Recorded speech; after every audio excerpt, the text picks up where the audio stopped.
Welcome back. This is Lunchtime Agenda. Well, most Australians, even students of history, have never heard of Raoul Wallenberg, but perhaps we all should have.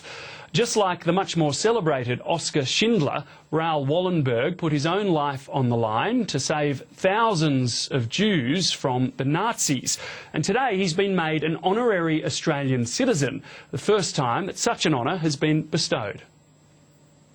Wallenberg never saw our lovely land in his 34 years on earth, and yet today we join his name with that of our nation as its first honorary citizen.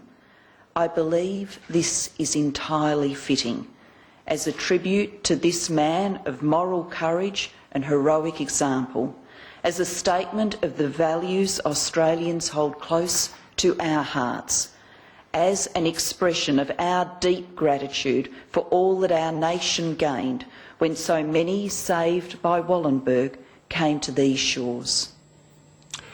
The opposition leader Tony Abbott was also at that ceremony, as was, of course, the Governor-General Quentin Bryce, and also Liberal MP Josh Frydenberg, who's spoken several times quite passionately about the life of Raoul Wallenberg and his deeds in saving so many people. I spoke to him a short time ago. Well, Raoul Wallenberg was a Swedish architect, businessman and diplomat, and he went to Hungary in July 1944 with the particular responsibility of trying to save Jews who were under persecution from the fascist Arrow Cross as well as from the Nazis. And he was unbelievably successful in the ensuing months. He saved up to 100,000 people by giving them protective passports, so Swedish passports, that he would make up, trying to give them diplomatic immunity. He would also rent more than 30 buildings where he would put labels out the front that this was a Swedish library or that this was a Swedish research factory, with the particular requirement that it would have diplomatic immunity in which he could house all these Jews who otherwise would have faced a death in the Nazi death camps and gas chambers. So he was a remarkable person. Now, since his disappearance, he was taken by the Red Army in January 1945 when they entered Budapest, and he was never to be seen again. But since his disappearance, a number of countries have recognised his achievements and his contribution. And the United States and Canada and Hungary and Israel have all made him an honorary citizen, and today Australia has done the same thing.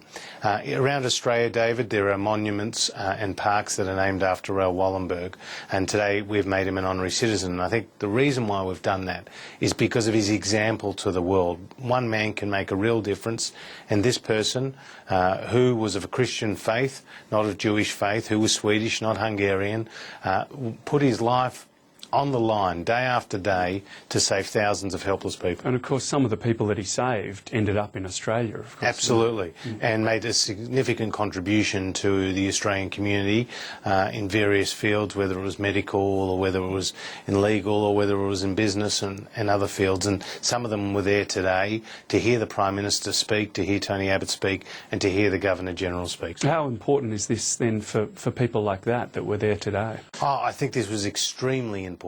And this is a culmination of a decades of effort by a number of people to ensure that Wallenberg's story and memory is preserved. And so I think this gives great comfort to those people that will always remember Raoul Wallenberg's contribution. And the fact that he's the first honorary Australian citizen as well, how significant is that? I think very significant. I think the Prime Minister and the Governor-General need to be congratulated for that because his contribution, David, is well and above so many other people of that time. It was easy to be a bystander. In fact, millions were, as Tony Abbott said, millions were bystanders as millions went to their death.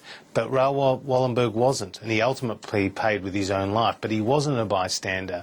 He put his life on the line. He was extremely innovative in what he did, and he saved up to 100,000 people. And I suppose it's a very good thing that it's raised awareness of this man as well. We all know about Schindler. Correct. But not so much about Wallenberg. Exactly. As you say, Oskar Schindler was another righteous Gentile who saved millions or thousands of people while millions went to their death. Wallenberg has done the same, and I hope that in our national curriculums, David, that in our school students right around the country learn about Wallenberg's example, because there are other times when it's easy to be a bystander, but Wallenberg's example to us is that we shouldn't, and that if we can save one person, we're effectively saving a nation. A very good sentiment. Josh Frydenberg, thanks very much. Thanks for having me, David.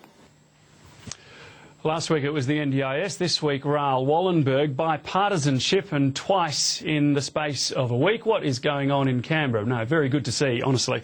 Thank you very much for your company here on Lunchtime Agenda. I'm David Lipson. The latest news, of course, is coming up with Newsday, hosted by Selena Edmonds, so don't go away.